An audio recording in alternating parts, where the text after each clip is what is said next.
Genial, dale. Bueno, tenemos la posibilidad de saludar a la doctora Morena Correa. Ella es médica clínica dedicada a la diabetes. En estos días se conmemora el Día de la Lucha contra la Diabetes y me parecía interesante, oportuno, empezar a charlar sobre esta problemática y principalmente qué es la diabetes para trabajar principalmente en la prevención y además conocer algunos detalles más de esta enfermedad. Doctora, un gusto poder saludarla. Bueno, ¿qué nos puede decir de la diabetes? Hola, ¿qué tal? ¿Cómo te va?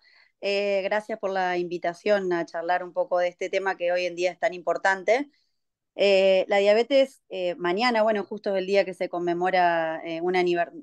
En realidad se conmemora el día porque la sociedad, la OMS, pidió que tomemos un día de referencia en cuanto a la cantidad de gente que empezó a aumentar el número de casos. Entonces, se les ocurrió esto de, bueno, conmemoramos el día para ver si de alguna manera la gente puede aprender un poco más de esto, digamos. En parte la educación en diabetes es fundamental, entonces no es que tiene algo en sí, lo que hacemos es, bueno, hoy nos acordamos, 14 de noviembre, que es el Día Mundial de la Diabetes, para esto, para refrescar de la importancia.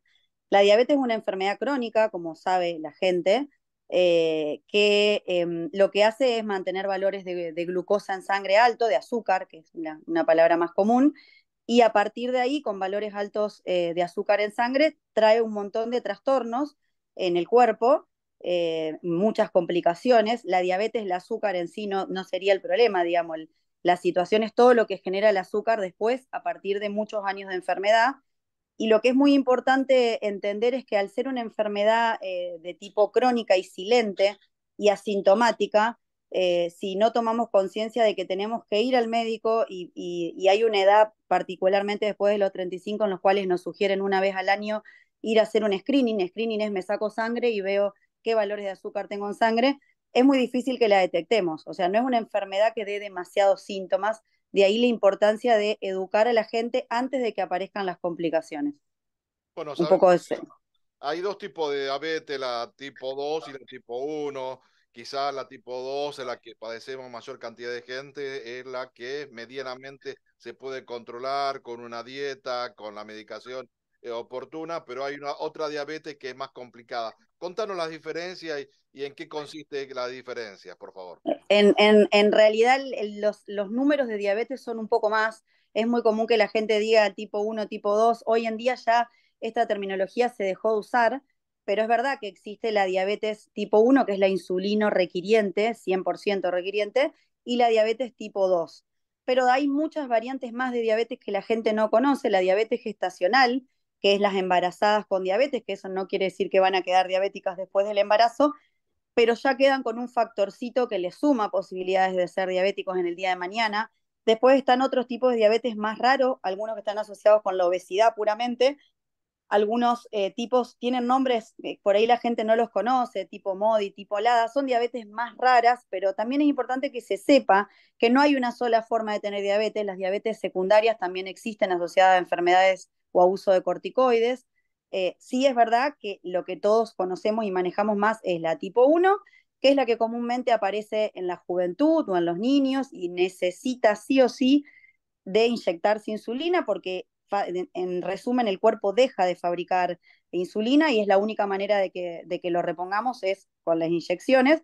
Y después está el tipo 2 que es la que vos conoces más, que es la diabetes que habitualmente se empieza a tratar con antidiabéticos orales y que puede o no requerir insulina, que eso es por ahí uno lo que trata de inculcarle a la gente, que también es bueno desmitificar esto de que la insulina es mala palabra, porque si no, imagínate que un nenito de 10 años que le toca ponerse insulina, ya es como que es todo un drama. La realidad es que la insulina es una medicación más que ayuda a estar mejor. Si no fuera por el día de la diabetes, ¿sabes que se conmemora por Benjamin Button, que es Jeremy Button, que es el señor que inventó la insulina? Imagínate, digamos, por él se conmemora el 14 de noviembre, por su aniversario, para lo cual, digamos, hay que desmitificar esto que la insulina es algo malo. Sí, es verdad, hay que inyectársela, pero no es algo malo. Y lo otro que es muy importante entrar en tema es que así como la diabetes tipo uno, la tipo 2, la gestacional y todas las que tengamos, el eje central es, además de la medicación que me voy a poner, cómo me voy a cuidar. O sea, los pilares de mejorar en mi vida en cuanto a la diabetes es vida saludable, ejercicio, las comidas, evitar exceso de azúcar, evitar exceso de harinas. Eso es lo importante, que la gente, además de entender que tiene que hacerse los controles, cómo nos tenemos que empezar a querer un poco más, porque yo creo que en definitiva es eso.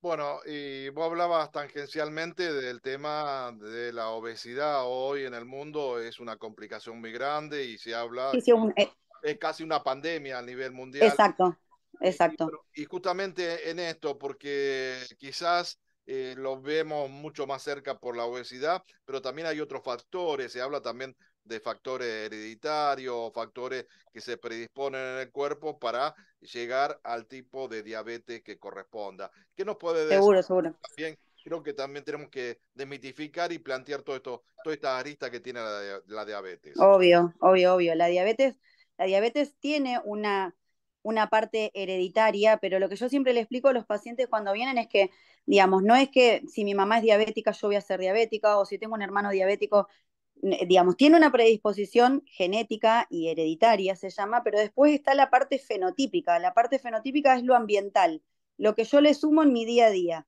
Esto que vos decís, la obesidad, muy, muy importante, el tipo de alimentación que recibo. Hay gente no necesariamente que es obesa, pero come muy mal, se alimenta con comida chatarra, como le decimos, come muchos dulces. Hay un montón de cuestiones que favorece el desarrollo de la diabetes. Dentro de esto, obviamente, la cuestión hereditaria. Obviamente que el pasar de los años no es lo mismo tener 40, 50, 70, o sea, el paso de los años aumenta la predisposición a tener diabetes.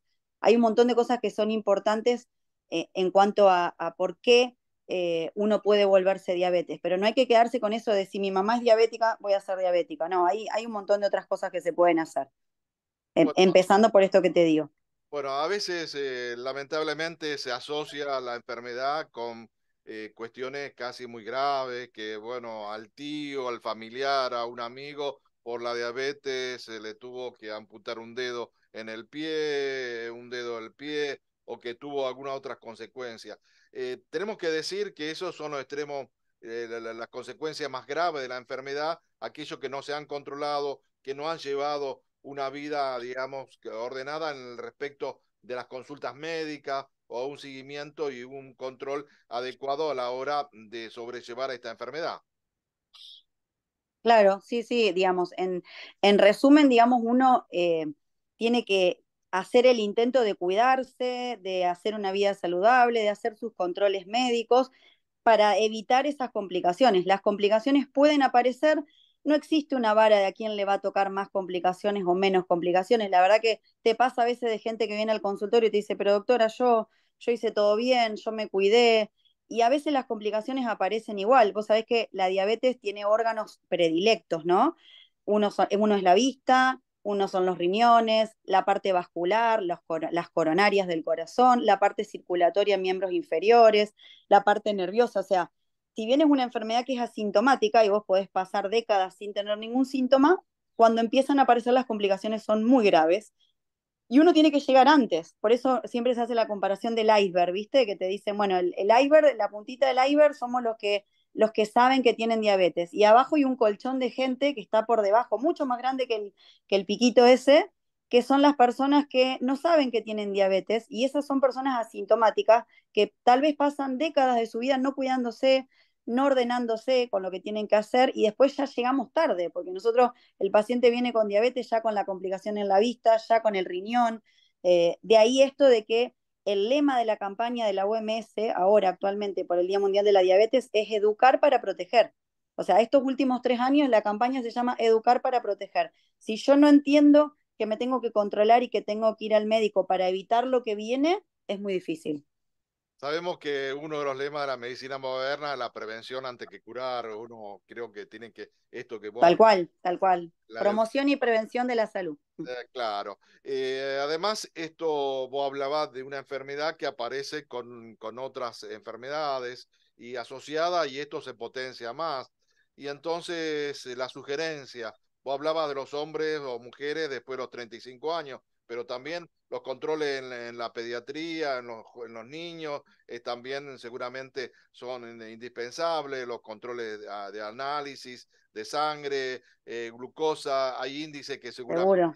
marcan una tendencia y la necesidad de un seguimiento. Contanos una cuestión esta para saber los controles necesarios a cada uno de estos grupos etarios en función de esta enfermedad. Mira, yo soy clínica, no soy pediatra. Puntualmente los tiempos en la pediatría son diferentes a los nuestros. Sí es importante que uno sepa cuáles son los síntomas que te puede generar la diabetes, porque en el nene cuando aparece la diabetes sí da síntomas. Cuando uno de chiquitito va a ser diabético tipo 1, habitualmente los chicos se orinan a la noche en la cama, van todo el tiempo a hacer pis, tienen pérdida de peso, están muy cansados, toman mucha agua. Esos síntomas habitualmente al pediatra lo alarman enseguida. ¿Por qué, digamos? Porque uno, como vos fuiste niño y sabés, digamos, nuestros padres no nos llevan una vez al año de chiquitito a sacarnos sangre. Habitualmente eso lo dejamos para la vida más adulta. Sí, obviamente que en la infancia uno está atento a los síntomas que pueden aparecer en cuanto a qué me tengo que hacer de laboratorio. Ya una vez que llegamos a la vida adulta, en la vida adulta sí hay ciertas cuestiones y parámetros que hay que tratar de no dejar de hacerlo. Lo que te recomiendan las guías o lo que dice la OMS es sí o sí después de los 35. ¿Qué pasa? En el medio tenés un chico de 15 años, de 19 años con obesidad mórbida, en el medio tenés gente que tiene mucho antecedente familiar con diabéticos, con diabetes en la familia. Entonces, ahí hay otros parámetros. Yo lo que te puedo decir, yo soy sano, no tengo nada, hay una edad mínima que es a los 30, 35 que te sugieren una vez por año hacerte un laboratorio. Después, si ese laboratorio no tiene alteraciones, tu médico te va a ir manejando los tiempos de acuerdo a lo que tengas. No es lo mismo, te digo, alguien que viene y tiene alterado el colesterol, o repito, que tiene mucho sobrepeso, o que tiene mucho antecedente familiar de diabetes. Son distintos tipos de pacientes. Yo por lo menos trato de inculcarle a la gente que viene al consultorio, bueno, hacete un control una vez por año. Glucosa, bueno, un laboratorio completo con colesterol, triglicéridos y que tenga siempre una glucosa en el medio. Bueno, y además no hacer trampa, porque hay algunos que saben que se van a hacer los análisis un par de días, se Se autoengañan, cuidan. se cuidan y bueno, no es la esencia de ese análisis, porque además hay un control específico, la glucemia alta, pero lo más específico es lo otro tipo de análisis que es la glicosilada o otro tipo de análisis Claro, sí, específico sí. que hace un promedio a lo largo de varios días, entonces tiene otra trascendencia. Contanos eso porque también creo que importante darlo a conocer. En general, el diagnóstico de diabetes en nuestro país se hace a través de dos valores alterados de glucemia, tenés que tener dos por encima de 126, o uno solo mayor a 200, pero con síntomas, esto que te contaba, doctora, voy mucho al baño, tomo mucha agua, estoy cansado, bajé de peso. Si hay un solo valor alto ahí, ya hace diagnóstico. Y en tercer lugar está la hemoglobina glicosilada famosa, esta que vos ya conocés, que no es un análisis que se le pide a alguien que no sea diabetes. Por las dudas, es importante esto recalcar porque es muy común ver que llega gente al consultorio y el médico le pidió, por las dudas te pido la glicosilada. La realidad es que en nuestro país este análisis se tiene que usar para seguimiento de diabéticos. Yo ya tengo el diagnóstico de diabetes, me hago la glicosilada. Previo a eso, el control es solo con glicemia. La glicosilada se la deja para seguir al paciente que está medicado por diabetes por cuestiones que tienen que ver con nuestro país y el uso de esta herramienta que es muy importante. En Estados Unidos se usará como diagnóstico, nosotros todavía no hemos llegado a eso. Nosotros estamos diagnóstico glucosa. Bueno, no sé si queda algo pendiente. Hoy hablaba justamente el descubridor de lo que es la insulina y tenemos que agradecer a los animalitos que colaboran con nuestra salud, porque a partir Sí, de la cuestión porcina se puede extraer esta insulina que es tan necesaria para la vida de cada uno de nosotros. obvio, obvio. Es lo que hizo un cambio. Antes la diabetes era mortal, se decía, antes de que aparezca la insulina, y después de que apareció la insulina es una enfermedad tratable. No curable porque uno no se cura de la diabetes, pero sí tratable. Y la realidad es que después de la insulina vinieron un montón de avances en cuanto a lo que tiene que ver con la diabetes. Hay un montón de antidiabéticos que se usan hoy en día y que la realidad es que andan muy bien los pacientes.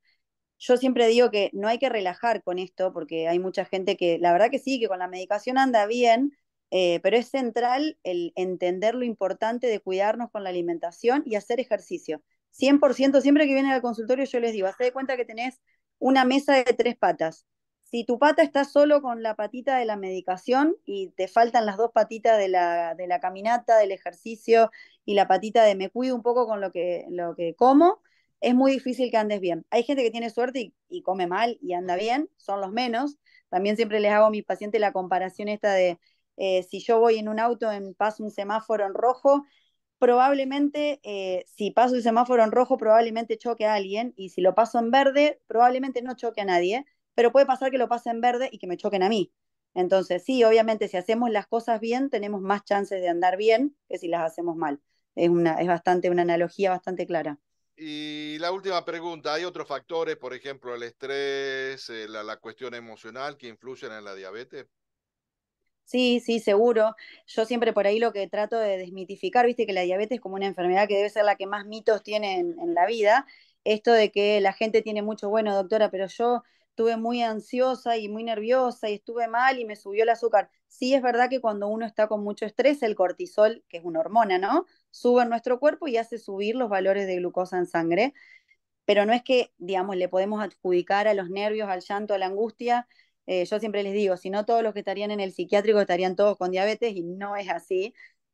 Así que sí le podemos adjudicar parte como parte de lo que nos pasa, pero no todo, digamos. Seguramente que algo comimos para que nos suba el azúcar, además de estar tristes, ¿no?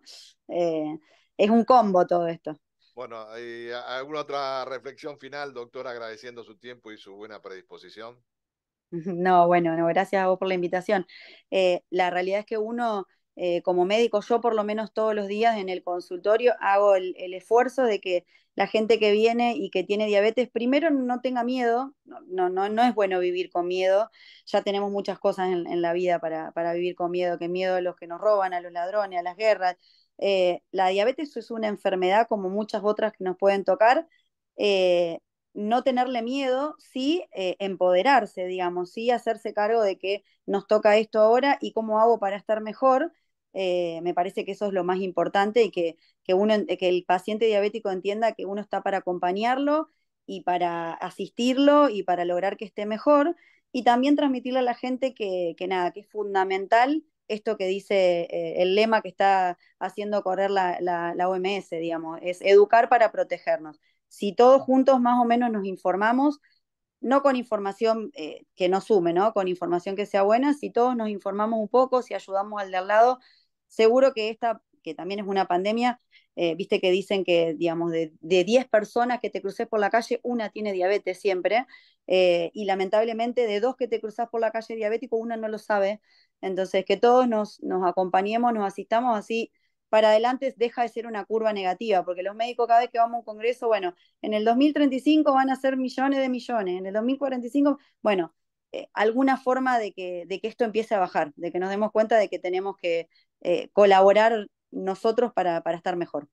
Sabe que la última reflexión me parece que para estar mejor también tenemos que aprender a comer, aprender a consumir, y hay cuestiones que el Estado, reglamentando leyes, aplicando cuestiones, normas que tienen que ver con la alimentación, nos podrían ayudar desde la escuela, desde los muy pequeños hasta los más grandes, pero todo eso son políticas públicas que muchas veces quedan solamente en los enunciados. Sí, Doctora, sí, hay una ley, ¿no? Pero bueno, de ahí a que de esa ley, no te lo digo yo desde mi lado de médica, lo que nos cuesta que, aunque exista esa ley, se hagan las cosas de la forma que se tienen que hacer, por las obras sociales, por un montón de cuestiones. Ojalá el cambio sea un poquito más de lo individual a lo colectivo y a todo, y al gobierno, como decís, o al Estado, a lo así. estatal. Muchas gracias, doctora, por su tiempo. No, gracias a vos.